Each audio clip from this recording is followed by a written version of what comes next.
भुवनेश्वर रे व्यवसाय प्रतिष्ठान। भुवनेश्वर जे केवल एक मंदिर मालिनी सहर ता नुहे, यह सहित यह एक दंभमान व्यवसाय केन्द्र। एठारे गढ़ी उठुची नुआ उद्योग, नुआ स्टार्टअप, नुआ रोजगार पंथा, नुआ सुजोग सहित बदलुची सहरर अर्थनैतिक चित्र।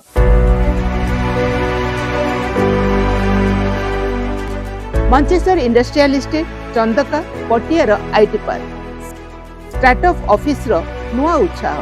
भुवनेश्वर रे पारंपरिक व्यवसाय सहित एवं संजोग हेउची आधुनिक टेक्नोलोजी और नुआ उद्यम। छोट उद्योग आरंभ करी आईटी कंपनी पर्यंत सहरर अर्थनीति धीरे धीरे नुआ दिग को गति करुछि।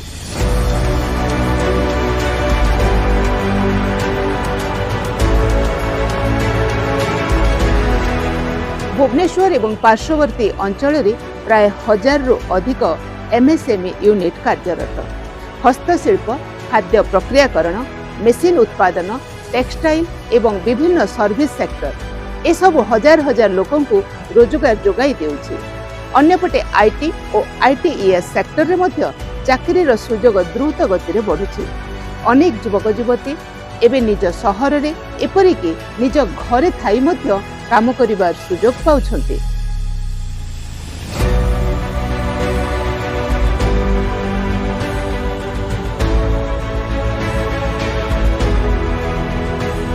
आजिर युवपीढ़ी केवल चाकरी खोजु नाहांती, सेमाने नुआ व्यवसाय मध्य गढ़ुचंती। स्टार्टअप कल्चर भुवनेश्वर रे धीरे धीरे शक्तिशाली हेउछि। Technology, digital service, food business, online platform परी अनेक युव उद्योगी नुआ चिंताधारा सहित आगकू बढ़ुचंती।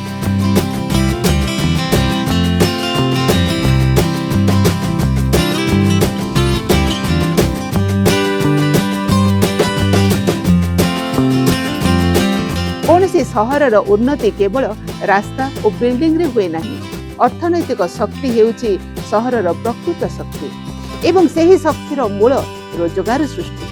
जेतेबेले लोकंक पाखरे काम थाए, आय थाए, सेतेबेले सहरर विकास मध्य तीव्र भावरे हुए।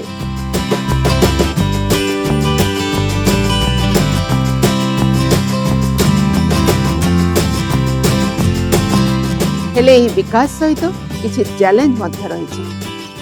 स्किल डेवलपमेंट, उन्नत इंफ्रास्ट्रक्चर, सहज व्यवसाय परिवेश एवं अधिक निवेश आवश्यकता रही।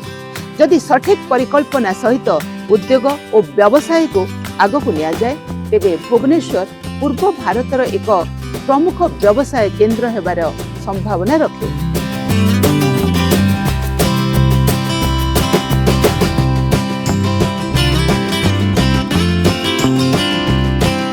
अर्थनीति शक्तिशाली हेले सहर मध्य शक्तिशाली हुए।